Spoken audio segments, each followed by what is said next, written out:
Gidahuman ni Plaridel Municipal Mayor Gadwin Handomon ang dugang pang passengers o cargo vessel ang mudunggo niya sa pantalan sa Plaridel kung matapos na niya ang proyekto nga pagpalapad sa pantalan.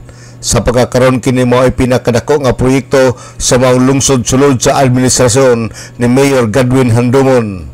Ang maong proyekto adunay pundo nga 1.2 billion og posible nga madugangan ang passengers vessels nga magbiyahe unya Plaridel direct to Cebu. Ang maong expansion sa pantalan adunay gidakon nga usa ka hektarya kung matapos na unya ang maong proyekto.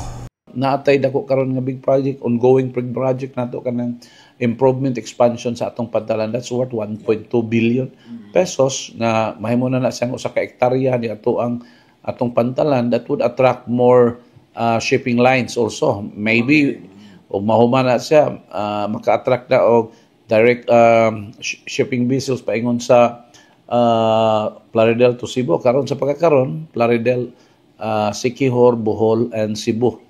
No, so sa pagkakaroon pa na, so with the advent of the expansion, so more usab nga mga, well, maybe not only passengers but also cargo vessels ang mo dunggo usab nato dire.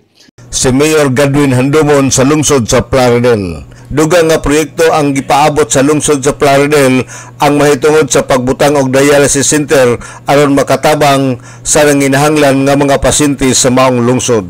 Alang sa DXDD Radio Campana, ang radyo sa Sibahan, WD45 Dudong Bargamento, Danag, Sadakbayan.